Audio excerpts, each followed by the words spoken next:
I'd like to thank the Academy, Three Jewels, Hector, the TAs, and all my fellow MTT nominees.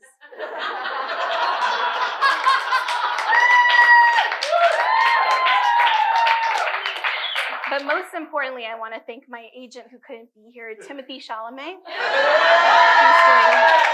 He's doing press right now. When I was 10 years old, this shampoo bottle was my Oscar. Every night behind a locked bathroom door, I would practice my Academy Award acceptance speech. Movies weren't just stories to me. They were an escape, a world better than my real life. Bollywood promised me that every problem could be solved with a perfectly choreographed dance routine. And proclaiming your love in front of the entire school was a flawless strategy in winning over your crush. I was a pretty delusional kid. I was obsessed with Robin Williams. I watched Mrs. Doubtfire so many times that I wore out the VHS tape. What Robin taught me was that laughter and pain could live in the exact same moment. In 1999, I watched this little film called The Matrix. And ever since Neo opened his eyes and said, "I know Kung Fu," I've been obsessed. I haven't been the same. I really believed that you could program yourself to be better. And I really believed that Keanu Reeves was my husband. In every hero's journey, there's that moment where everything is stacked against them. The odds seem impossible. You're on the edge of your seat, watching them push past their limits, like Rocky in the 14th boxing round, barely standing, blood in his eyes, but his heart is still screaming, just one more round. I kept waiting for my hero moment, my transformation scene, my montage. So like in 8 Mile, in the final rap battle, here's my truth. Like Eminem, I'm owning every flaw, because once you speak your truth, no one can ever use it against you. When I look in the mirror, I still see a chubby kid with big dreams. I've lied, I've cheated, I've been everyone but myself. I've chased boys, sex, money, friends, validation, anything to feel something, anything to feel worthy. And my greatest fear in life is being ordinary. I watch way too much TV, buy things I don't need, and I'm a professional procrastinator. When I was 15, my father abandoned our family. But he is not the villain of this story. I am. Because somewhere along the way, I abandoned myself. I am an overachiever who needs to be perfect before I even begin something new. And the worst thing about me is I like to overuse paper towels.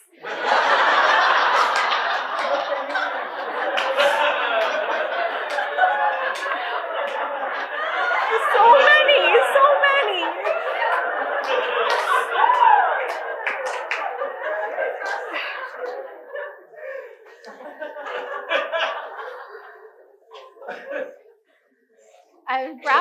I've grappled with depression for 2 decades now. There's no dramatic soundtrack that warns you of the darkness ahead. It creeps in like bad lighting, scene by scene, until your entire life is black and white. And the worst thing is, nobody can tell. You're still smiling at the camera, hitting all your marks, saying all your lines, until one day you just can't anymore. Until one day you speak the unspeakable. I didn't want to live anymore. And that's when everything got quiet. That's when I dove deep into meditation.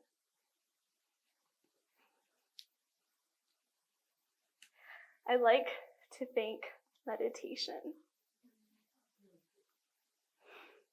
Movies showed me who I could become, but meditation showed me who I already was. There's this beautiful scene in the film The Last Samurai where Katsumoto is standing beneath this cherry blossom tree, and as the pink soft petals float down around him, he utters the words, "To know life in every breath, every cup of tea, every life we take." The way of the samurai is not about fighting the enemies out there, but about finding presence and peace in every single moment in here. Because we all know that the real war is happening 6 inches between our ears. What meditation teaches us is that whatever story I tell myself, that is who I become. If I tell myself I am nothing, I become and feel nothing. But if I tell myself I'm a vessel for unconditional love, that's exactly what I become. When we sit in silence, we get to peek behind the curtain, just like Dorothy in The Wizard of Oz, and we get to see who's really pulling all the strings. So we can finally see our life in Technicolor. You see, movies are about dreaming, but meditation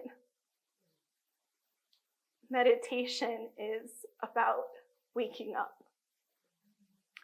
You see a shampoo bottle, but I see this sexy golden statue named Oscar.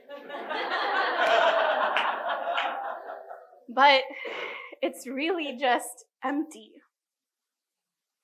Like all the things we chase, like all the roles we play. The real award is not golden. It's that moment when you realize that while you were desperately trying to become somebody special, you already were somebody. You always were. And to that chubby kid in the bathroom mirror, the one who finally learned to sit still, the one who found her truth, I see you. And the truth is, you never needed this award. You never needed to be extraordinary. I used to rehearse these acceptance speeches in the shower and practicing, how can I be good enough for you?